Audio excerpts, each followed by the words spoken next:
Now, if you're just getting a new puppy, it is probably one of the most exciting times in your life, and you know that you need to train it so that you have a well-behaved canine companion when they're older. And one of the best ways to do that is to create daily habits, things that you can do with your puppy every single day that sets you and them up for success.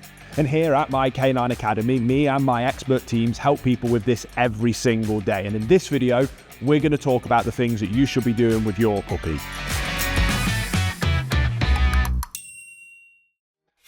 As a clinical canine behaviourist, my job is helping dogs with the worst behaviours when things have gone terribly wrong.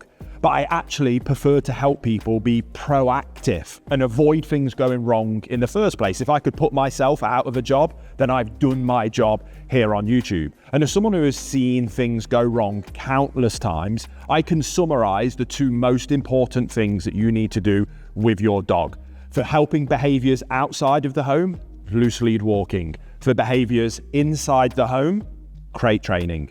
They are the two mandatory things in my training system that every client I work with must agree to do. And the reason that they are mandatory is because I truly believe that those two things prevent and solve 99% of problem behaviours that regular owners with their dogs come across. And when it comes to crate training, what we want is for our dogs to willingly go into their crates when we ask them to. And when they're in their crate, for them to understand that it is a safe, happy place for them to be, to settle down, relax, and unwind. We need to create that environment for them, and if we can do so, you are going to be setting your crate training up for huge amounts of success. Now I'm going to hand you over to one of our expert trainers here at our Canine Sanctuary to talk more about the next important thing about crate training. So guys, one of the most important things that you want to start doing with your puppy every single day is just using a crate. Crate training is super important because a crate gives your puppy a nice, quiet, safe place to sleep and decompress from any of the training or activities that you're going to be doing with them every single day. Sleep is actually such an important thing for puppies, and in actual fact, most puppies are going to need to sleep up to 20 hours a day, which is something that a lot of people don't even think about. And the crate is the best place for your puppy to do that because it's somewhere that they can do it quietly and privately, and they're just not going to get disturbed while they're in there. So what we're going to do with Chunk is we're going to make the crate seem like it was his idea. So what you don't want to do is just pick your puppy up and throw them in the crate straight away. You also don't want to force them in the crate in any type of way either. What you should be doing is you should make the crate a fun place that the puppy has decided to go into sort of off their own accord. But obviously what we are going to be doing is using a bit of food to help us along the way. So what I'm going to do with Chunk before he falls asleep here is I'm going to show him this little piece of food and I'm just going to pop it into the crate. He's going to go into the crate to eat the food. All puppies are going to be slightly different. Some puppies are going to be a little bit wary. Some puppies might not actually like going into the crate, especially if you've got a crate kind of similar to this one that's a little bit darker, or you have a wire crate that you pop the cover on. Sometimes just going into that dark space can be a little bit intimidating for those puppies. So for those puppies, you might just have to take a little bit more time, but what you should not be doing is trying to force them in. So don't shove them in. Really think about this. Think about making the puppy feel like it was their idea to go into the crate. So if I just pop him out for one more time, what I'm going to do is this time, I know he did get all the way in there because he's a bit of a pro at this now. We're going to throw the food all the way into the back there for him. He's going to go all the way into the back. And sometimes what a puppy's going to do is they're going to just try and run straight out. So we'll go straight onto that because what Chunk isn't doing is running straight out. But what I'll do is I'll just talk you guys through what you would do if your puppy did do that. And all you would simply do is you would just block the doorway with your body. So as your puppy's trying to come out, you just want to very gently approach the entryway and just block the doorway, and your puppy will naturally back off a little bit. When they back off a little bit because you block the doorway, you can reward them and then you can move away from the doorway. If they try to get out again, you just block the doorway again. What I'll do is I'll see if I can cheat ever so slightly here with Chunk, and I'm just going to give him the idea that I want him to come out. It's going to be a little bit of a cheat for him, so I'm just going to see. He's so comfortable in there, he just wants to go to sleep. So I'm just going to see if I can encourage him to come out just so I can block that doorway to show you guys how that would look. And we'll just block the doorway. And what you can see is naturally he's just gonna fall back into the crate. When he does that, I'll reward. And then over a long period of time, what you're gonna do is you're just gonna increase the distance away from the crate, and then you'll come back in if they stay, and you're gonna reward. And then what you start doing is experimenting with shutting the door. If you've got a wire crate, you can shut the door, the dog can still see you, that's absolutely fine. You can start raining treats through the top of the crate, or in a crate like this, you'll just start poking them through the sides just to show the dog that when the door is shut, it's still good, it's still safe, it's still calm. And then as soon as you've got the dog to the point where they're quite happy to be in there and you can close the door and you can walk away from it, at that point you want to start phasing out how much food you're putting into that crate, because ultimately we do want the crate to be a quiet space. We do want the crate to be a space that the dog settles and goes to sleep. So once you've got them in and once they're quite happy to just sit there, at that point you start phasing out the rewards. You kind of stop making a big deal about going in the crate. You just pop them in there. I'll just block the doorway there just to show you again, so just to stop him from getting out. But as soon as they're more comfortable in there, you just shut the door, walk away, and they should be able to sleep in the crate, especially if they're tired. So another thing that you should be doing with your puppy every single day is making sure that they are always on a lead, inside your house and outside of your house. For the same reason as you would have your dog outside on a lead, you want a dog inside on a lead as well. And that reason is so that your dog can't just wander off and get themselves into things that they shouldn't be. So I've just put a few things out to sort of demonstrate to you guys why having your dog on a lead is super important. Now, I just want you to imagine that all of these toys dotted around me here are things in your house that you might not want your little puppy getting involved with. These are things like your slippers, these are things like your skirting boards, these are things like the chair legs in your dining room. You want to make sure that you've always got your puppy on a lead, not leading them around. You don't want to be dragging them around or anything, but you want to just make sure that you can guide them away from the places that they're not supposed to be. So I'll walk around with Chunk right now and he's on the lead, and I'm kind of just going to let him go where he wants to go.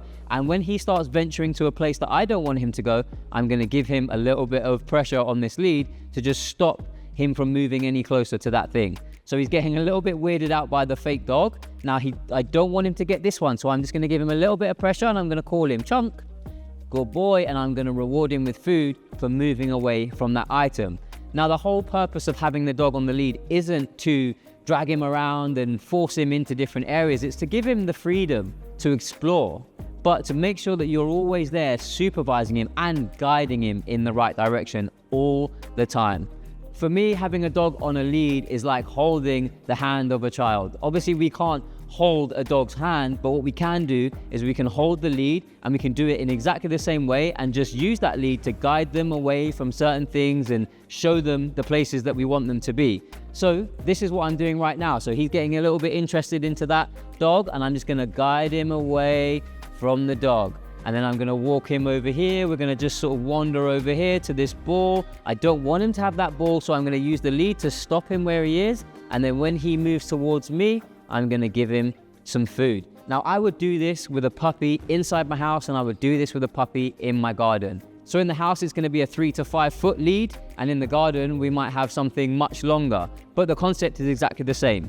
It's just supervising the dog, making sure that when they go into those areas, maybe it's in your garden and it's a flower bed or something that you don't want them to get into, and you're just going to use that lead to create the end of the line and just say, that's as far as you can go. I would like you to move back towards me.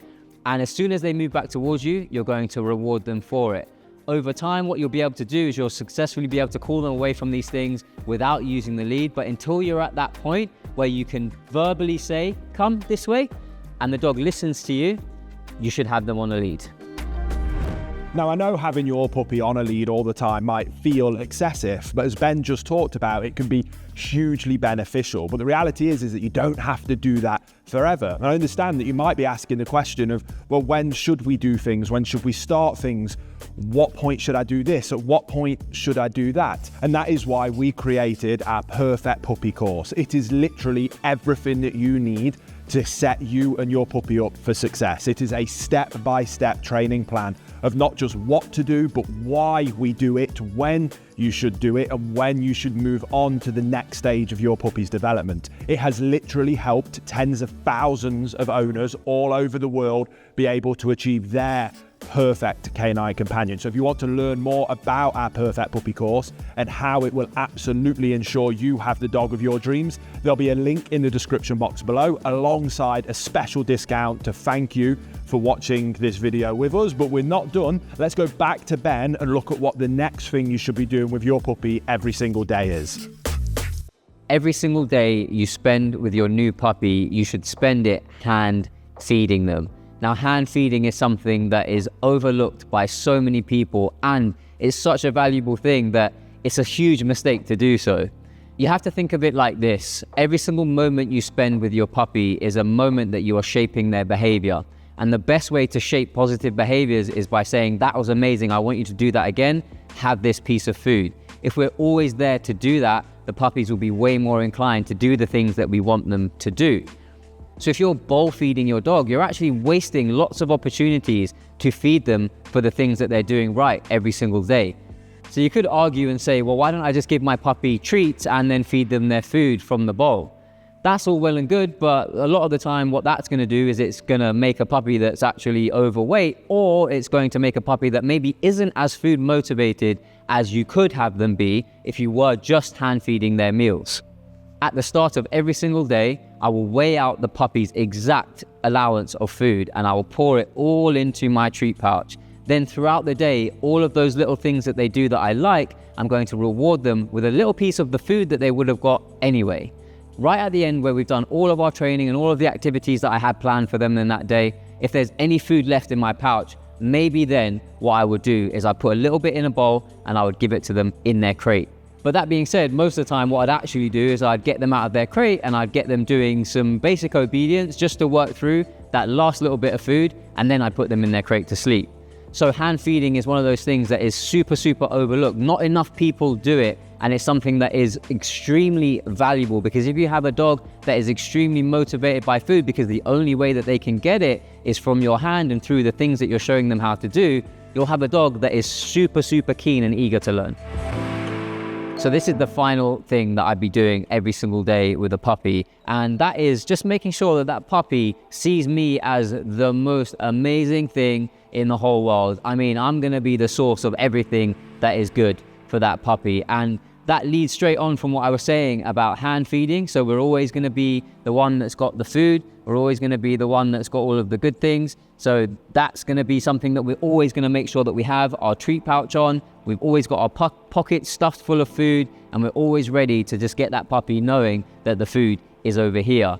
The next thing that I like to do is I like to play with the puppy a lot. So I don't like the puppy to go off and kind of play with their toys on their own too much. Obviously, there'll be a little bit of time where I'll allow them to do that. Obviously, I'm not going to be a complete Scrooge, but a lot of the time, actually, what I want is for the puppy to know that I'm even going to bring the access to the toys too. So I'll be the one that just brings a toy out randomly, and then I'll be the one playing with them. And what you'll start to get is you'll start to get a puppy that looks at you for access for these things, and rather than them going and getting a toy and finding it in the corner, or if you're free feeding your puppy from a bowl, they just go, oh, I'm hungry, let me go get the food. What they'll start to do, because every time you just miraculously appear food or miraculously a ball comes out of your pocket, the dog's going to start looking at you to say, hey, have you got that thing that I really love? Can you bring it out, because I'd love to play with you? Or do you know what, I'm a little bit hungry. And then what you can then do is, once you get a dog that starts doing that, naturally a dog that's now looking at you more, you can start shaping different behaviors. So that's when you can start adding in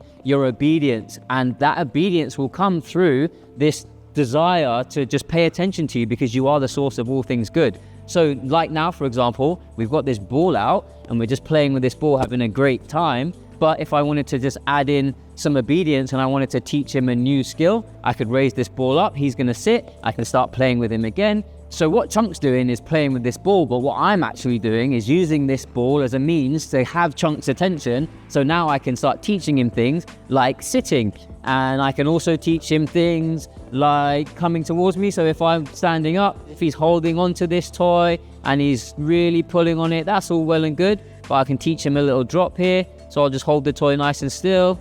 This is another skill that we'll be teaching him, is how to let go of things. That's really good. The game starts straight away. We can also start teaching Chunk how to just follow our movement. So we can move around. Chunk's having a great time following me. He's super interested. This is actually part of a recall.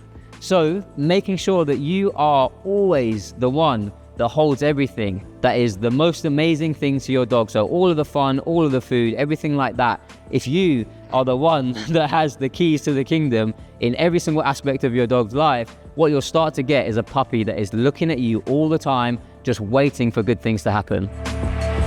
And let's face it, you equaling awesome to your puppy is at the root of what you want to achieve in your relationship with your dog. If you make sure that your dog sees you as its loving leader, that everything good in its life comes through you, you will be well on your way to achieving your perfect canine companion. And remember, if you want more help in raising and training your puppy to be that perfect canine companion, click the link to check out our Perfect Puppy course and get that exclusive discount right now. If you are new here, subscribe. We make videos like this helping you have your perfect canine companion every single week, and we'll see you on the next one.